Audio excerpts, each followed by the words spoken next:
Job 14. Mortals born of woman are of few days and full of trouble. They spring up like flowers and wither away. Like fleeting shadows, they do not endure. Do you fix your eye on them? Will you bring them before you for judgment? Who can bring what is pure from the impure? No one. A person's days are determined. You have decreed the number of his months, and have set limits he cannot exceed. So look away from him and let him alone, till he has put in his time like a hired laborer. At least there is hope for a tree. If it is cut down, it will sprout again, and its new shoots will not fail. Its roots may grow old in the ground, and its stump die in the soil. Yet at the scent of water it will bud, and put forth shoots like a plant. But a man dies and is laid low. He breathes his last and is no more. As the water of a lake dries up, or a riverbed becomes parched and dry, so he lies down and does not rise. Till the heavens are no more, people will not awake, or be roused from their sleep. If only you would hide me in the grave, and conceal me till your anger has passed. If only you would set me a time, and then remember me. If someone dies, will they live again? All the days of my hard service, I will wait for my renewal to come. You will call and I will answer you. You will long for the creature your hands have made. Surely then you will count my steps, but not keep track of my sin. My offenses will be sealed up in a bag. You will cover over my sin. But as a mountain erodes and crumbles, and as a rock is moved from its place, as water wears away stones, and torrents wash away the soil, so you destroy a person's hope. You overpower them once for all, and they are gone. You change their countenance and send them away. If their children are honored, they do not know it. If their offspring are brought low, they do not see it. They feel but the pain of their own bodies, and mourn only for themselves. Job 15. Then Eliphaz the Temanite replied, Would a wise person answer with empty notions, or fill their belly with the hot east wind?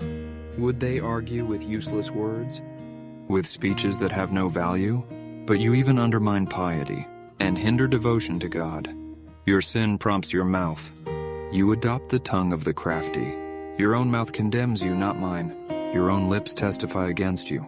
Are you the first man ever born? Were you brought forth before the hills? Do you listen in on God's counsel? Do you have a monopoly on wisdom? What do you know that we do not know? What insights do you have that we do not have? The gray-haired and the aged are on our side, men even older than your father. Are God's consolations not enough for you, words spoken gently to you? Why has your heart carried you away, and why do your eyes flash, so that you vent your rage against God, and pour out such words from your mouth?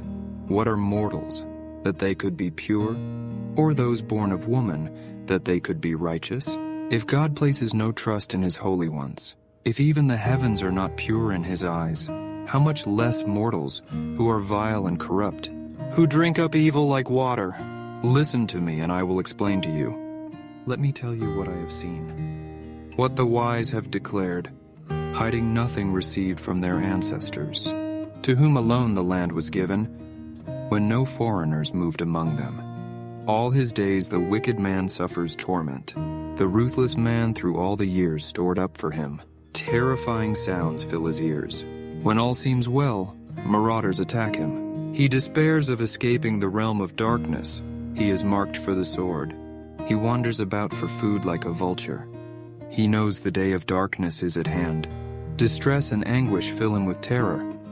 Troubles overwhelm him, like a king poised to attack, because he shakes his fist at God and vaunts himself against the Almighty, defiantly charging against him with a thick, strong shield.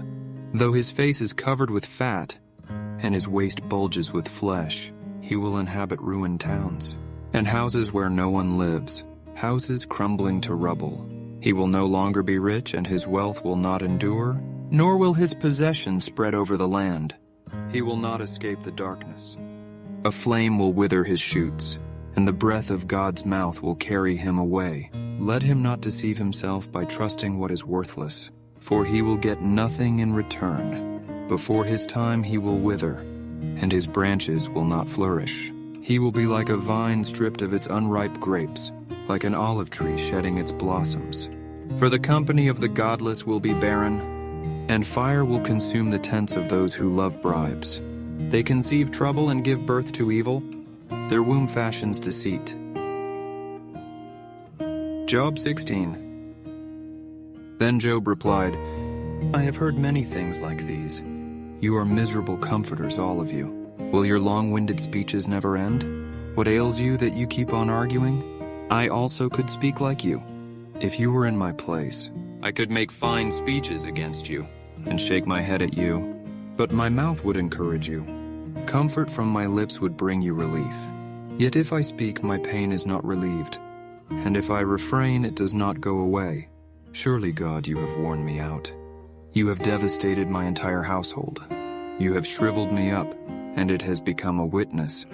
My gauntness rises up and testifies against me. God assails me and tears me in his anger, and gnashes his teeth at me. My opponent fastens on me his piercing eyes. People open their mouths to jeer at me. They strike my cheek in scorn, and unite together against me. God has turned me over to the ungodly, and thrown me into the clutches of the wicked. All was well with me, but he shattered me. He seized me by the neck and crushed me. He has made me his target. His archers surround me. Without pity he pierces my kidneys and spills my gall on the ground. Again and again he bursts upon me. He rushes at me like a warrior. I have sewed sackcloth over my skin and buried my brow in the dust. My face is red with weeping. Dark shadows ring my eyes. Yet my hands have been free of violence, and my prayer is pure. Earth, do not cover my blood. May my cry never be laid to rest. Even now my witness is in heaven. My advocate is on high. My intercessor is my friend. As my eyes pour out tears to God, on behalf of a man he pleads with God, as one pleads for a friend. Only a few years will pass before I take the path of no return.